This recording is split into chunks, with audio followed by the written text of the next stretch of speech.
झालेल्या कसं जगायचं साधारण माणसाने. इलेक्शन आलं की तेवढे येतात राम राम आणि मग आपले ओळख कानमनाकडे ध्यान ठेवा. अर्जुनाकडे आम्ही काय मग ध्यान ठेवतो.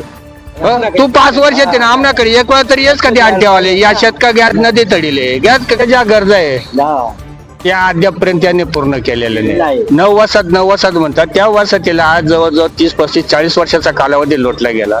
40 वर्षामध्ये या लोकांनी त्या वसाहतीमध्ये इतर ठीक आहे जो काही मेन भाग आहे तो सोडल्यानंतर इतर भागात यांचा काय यांनी विकास काय केला.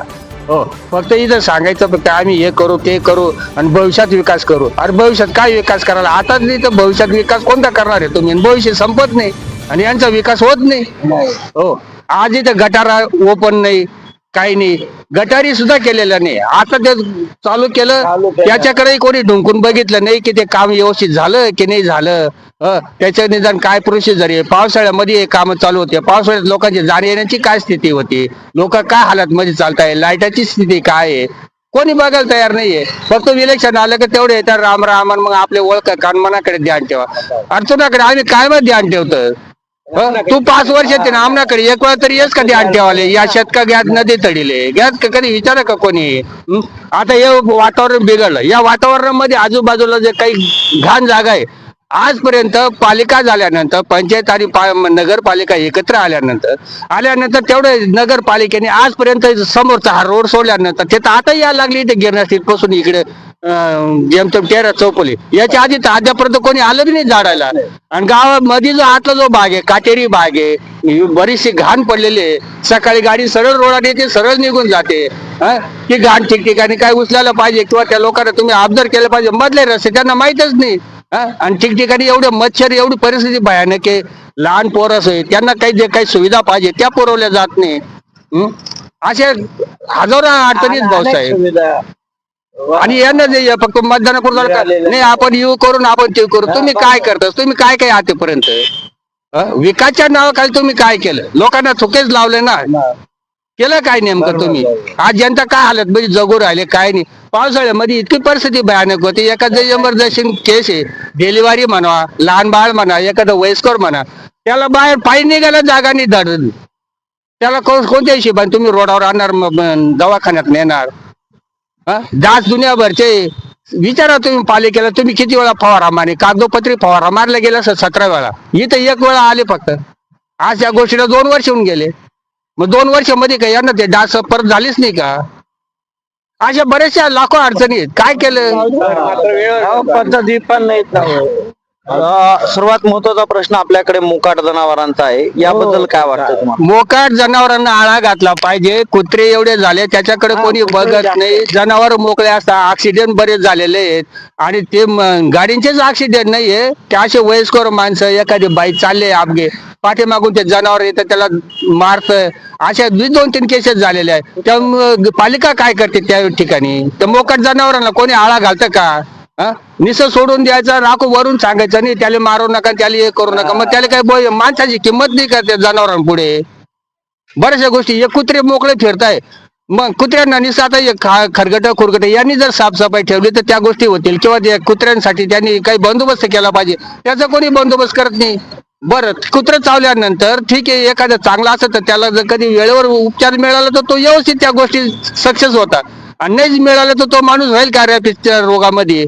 त्याच्यावर इलाज सुद्धा होत नाही दवाखान्यात डॉक्टरांकडे किंवा त्याचे इंजेक्शन यांच्याकडे किंवा मेडिसिन तयार राहत नाही अवेलेबल राहत नाही. मग अशा कितीतरी घटना घडतात. याच्यासाठी कोणी पाहता का. बरं रात्री तुम्ही इथं जी काही मंडळी येते काही गस्त पथक झालं हे झालं किंवा ज्या काही घटना घडल्या याच्यानंतर काही कोणी बघतं का. काहीच नाही. सरळ याचं फक्त नुसतं कागदोपत्री दाखवता. ऍक्च्युली परिस्थिती लोकांची थोडीफार समजून घ्यायला पाहिजे ना. आज एवढी 9 वाजता पार नदी काठपर्यंत संपूर्ण वस्त्या झाल्या. सर्वांनी जिकडे तिकडे घरदार विकून सर्व काही करून घेतलंय. पण लोकांचा काय गरज आहेत. लोकांना जाणं येणं रोजचं 1 दिवसाचं नाही. वर्षानुवर्ष महिने त्यांना त्या गोष्टीचा वापर करावा लागतो. रस्ता आहे पोरांची शाळा आहे मार्केटिंग आहे देणं आहे घेणं आहे दुःख आहे सुख आहे.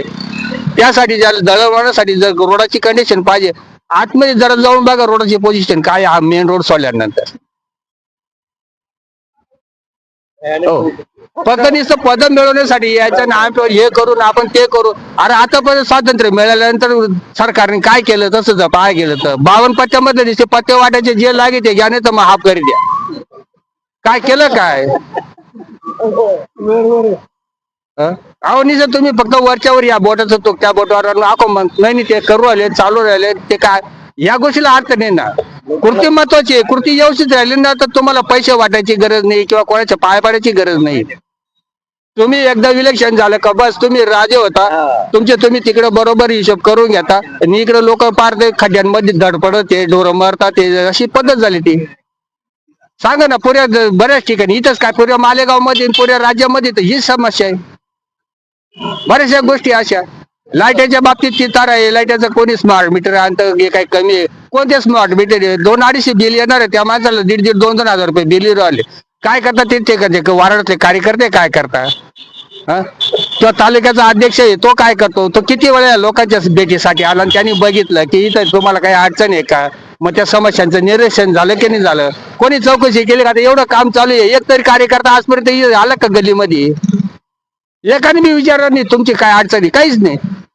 आणि आता रोडाने गाड्या घेऊन फिरायचं ना आमनाकडे ध्यान ठेवा आमना ध्यान तुमच्याकडे काय माहिती पण आमने पार शेवटलं चपल ओढून आमनाकडे ध्यानचं का कोण काही नाही कोणच ध्यान नाही. 5 वर्ष मग गायब आम्ही.